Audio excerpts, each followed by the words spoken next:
Jami Lynn, and I am here to guide you in some different thoughts, different practices, different ways you can start incorporating skills around relationship and intimacy in order to have the best love life, the best sexual life, the best life that you possibly can have.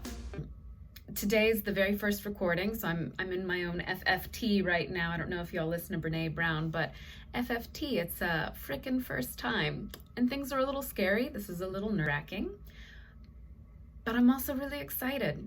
I think this is going to be a fun project. I am going to post videos for you weekly to give you some tips and ideas and the latest research in how to have the best relationships you possibly can. So let me tell you a little bit about me. I'm Jami Lynn. Right now we are in my therapy office. I practice in Austin, Texas, and I've been doing therapy now for a little over 5 years. I work primarily with couples and then sometimes in groups and with individual adults to help them with relationship concerns and sexuality concerns. I have been on the path to become a therapist honestly since I can remember. There was a period of time whenever I was very small where I thought I'd be a marine biologist. And then around age 8, I saw Good Will Hunting for the first time. And there's that scene where Robin Williams is telling Matt Damon, it's not your fault, it's not your fault. And there's the cathartic moment, tears, and it's like a breakthrough moment. And I remember thinking at age 8, like, I am going to be Robin Williams. That is what I am going to do. And so I've known my path would be towards mental health pretty much since I was a little kid.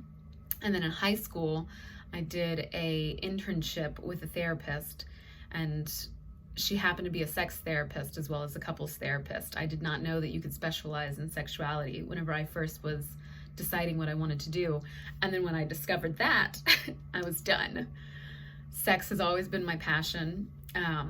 Love and sex, like relationship in general. When it comes to romantic relationships, it's the thing that I would read books on as a kid, and it's the movies that I'd be interested in. And then as I got older, it's the research I read and what I want to talk about.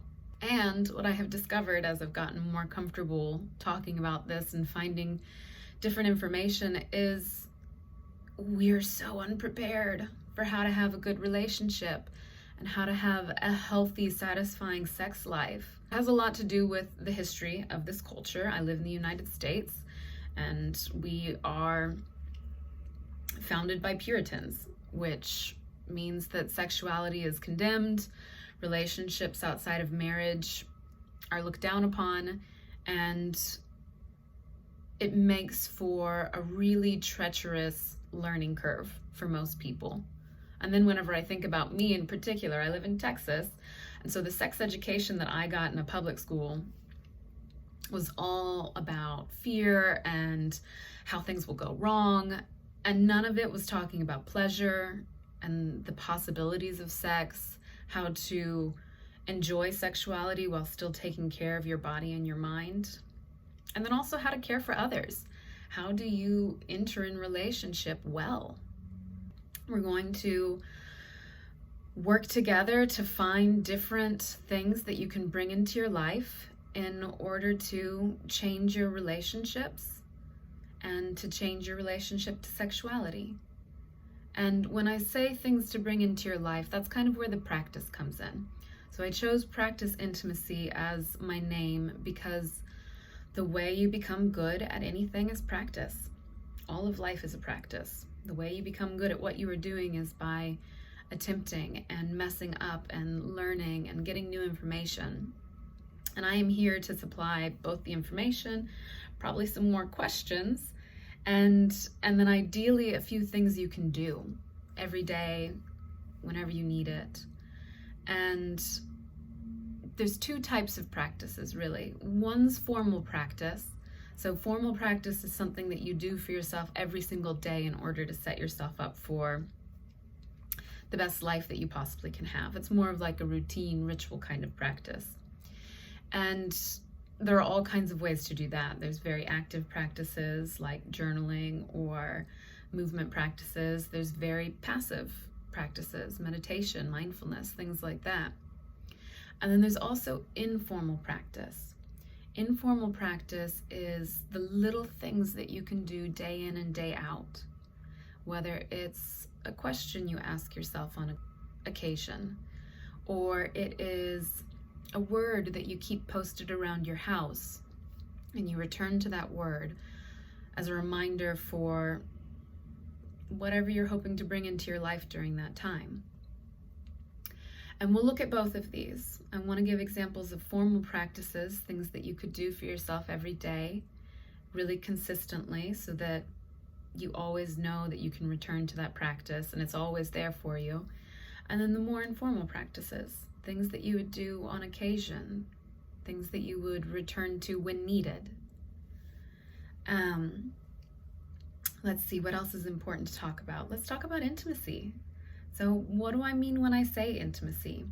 So often whenever we hear people talk about intimacy, we have the association that it means sex. And if you look it up in the dictionary, what it says is deep connection, familial connection, sometimes meaning sexual connection. And so that's kind of baked into our language in English, that intimacy means sex. And that's only one part of intimacy. So whenever I first started really digging into this word, because it means so much to me, I went back to the Latin root. And the Latin root is intra, meaning innermost, inmost. And then it also means most secret. And so the definition that I kind of hold in my mind around intimacy is being so deeply connected to yourself that you feel your inherent worth and value, and you are able to share that with others. And what ends up happening whenever you become more intimate inside of yourself is your relationships change. You have greater connections with people. When you're with them, not only do you feel different, you have more experiences of joy and fulfillment and whole being, but it also feels different for them. Think about people that you meet where they're really centered inside themselves and just how grounded they feel and how drawn to them you are. That's what intimacy is. Intimacy is being so deeply connected to your innermost self that you can feel your inherent worth and value and share that with the world. There's another definition, more like categories of intimacy, that I really like. It's a nice way of organizing how to practice your internal intimacy. And I'll return to this throughout all of the different videos and recordings that I do, because it's helpful. If you have these 5 areas and you can look at them and do a little inventory of how am I in each of these areas, that gives you a sense of where to work and where you might want to incorporate some practices into your life. The very first practice that I'm going to share with you, and you're welcome to just think about it as you hear me going through these different categories, or you can grab a pen and a piece of paper and you can write down notes as you're hearing me go through this. So first, let me just list them. And then I'm going to give you some questions to think about, and then I'll explain each one a little bit more in depth. So the 5 categories are intellectual, emotional, physical, sexual, spiritual.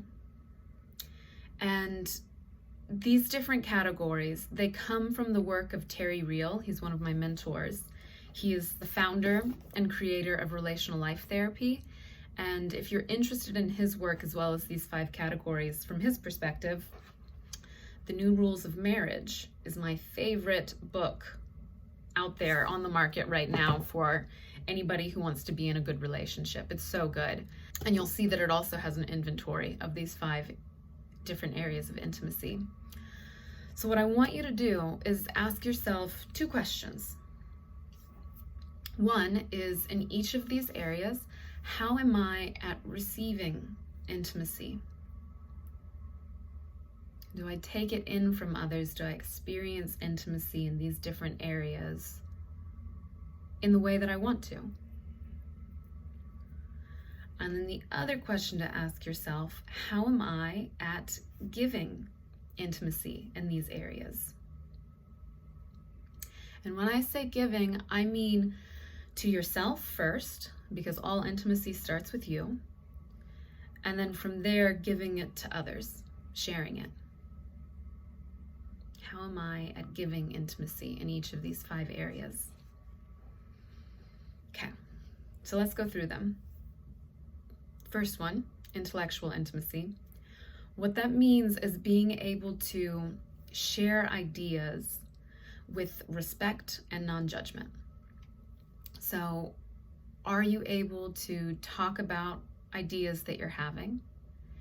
There are all kinds of different ideas that people might be interested in talking about if you are somebody who listens to podcasts. But this could also mean intellectual ideas about the world issues, news, politics, research that you're interested in reading, school, if you're in school right now, what's happening for you at work. All of these are intellectual ideas, and we share this with our partners, with our colleagues, with our friends, everyone. And the idea is, how respectful is the communication? How tolerant and open and curious? And then in addition to that, how non-judgmental is the interaction? Could my partner come to me with a different political view and tell it to me, and even though I disagree entirely, I don't make that about my partner. I don't tell myself that they're a bad person or that they're dumb or anything like that. Instead, I can just sit in, we have really different perspectives. How interesting. Let's talk about it. So, intellectual, it's respectful, non-judgmental sharing of ideas. The next category of intimacy is emotional, and that is being able to share the full range of emotions, be they pleasant, unpleasant. And what that would look like is being able to tell someone, I feel sad, scared, angry, happy. And again, this is being able to share without fear of judgment, without fear of dismissiveness. I can go to this person that I care about and tell them what's happening for me, and they listen. And then on the other end, if I'm receiving, then being able to empathize and listen and be curious without needing to shut down their emotional experience in order to feel better inside yourself. Next is physical intimacy. Physical intimacy deals with the physical health of your body. And so what goes into this would be sleep, food, exercise, non-sexual touch, all of the different things that you can do to keep your body healthy and feeling good. It's hard to have any of the other types of intimacy if your body's not doing well. And if you're in pain, it's hard to have sexual intimacy. It's hard to have emotional intimacy. It's hard to have intellectual intimacy if there's something going on with your body. So physical intimacy are the things that you can do to keep up the physical health of your body. And we'll do deep dives into all of these different areas, but just think about it for right now. Where are you good in these realms? Where is there some work to be done?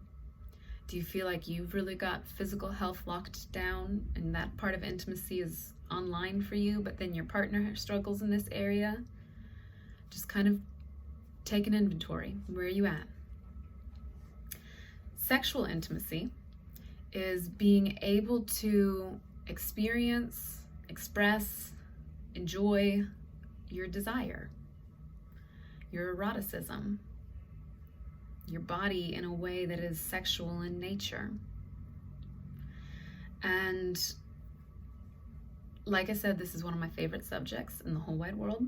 I am very passionate about sexuality. It is something that we'll return to over and over and over again together, because there's so much information to be covered in this particular area of intimacy, and there's so much misinformation out there that I hope to help you break apart any beliefs that have been stuck because of misinformation around sex.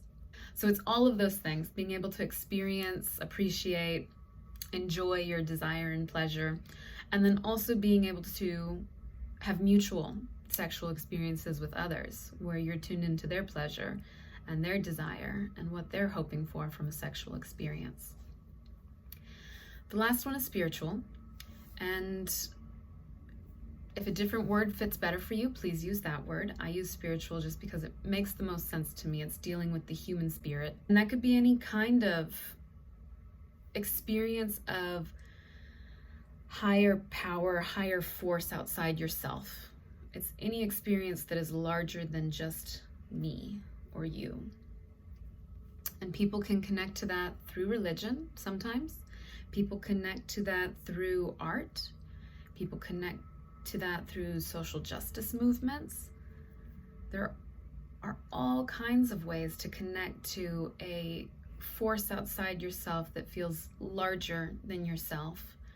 And we can call that spirituality. We can call that something else if you prefer. Spirituality really works for me when I think about my history. I'm not a religious person. I did not grow up with any sort of religious teaching. But I do consider myself to be kind of a mystic, a little bit of a pagan. and I do have daily practices that I have maintained for years in order to take care of my spiritual self. The part of me that feels connected to some kind of greater power, divinity. I have to include like nature, universe in that. And we will spend time talking about that part of your life as well. So, again, this is an inventory time. How are you at receiving and giving intimacy in the 5 different areas: intellectual, emotional, physical, sexual, and spiritual? All of those things are different ways that you can feel intimacy, different ways you can practice intimacy. And what I intend to do for the rest of this month, we're in January 2021 as I'm recording this, is I'll go through each of the different categories a little bit more in depth, and we'll have things you can do in each one. Initially, we're still going to be doing inventory. How are you right now? What are you wanting more of? What matters to you? And then in the future, we'll start doing more informal practices and formal practices and all the different kinds of things you can incorporate in your life. And as you hear examples from me and the people that I bring on to interview, this is always just an invitation. Take the things that work for you and leave the rest. If you find something that works really well, great. If there's things that you're like, ooh, that does not feel good to me, leave it. That's not for you. That's great. That's not part of your intimacy practice. It might be part of somebody else's. Awesome. We're all different. We all need different things. I'm looking forward to going on this journey with you, and I hope you enjoy. If you liked this video, if you're excited for more information about intimacy, sexuality, relationships, then hit the like button and we will continue later. Bye for now.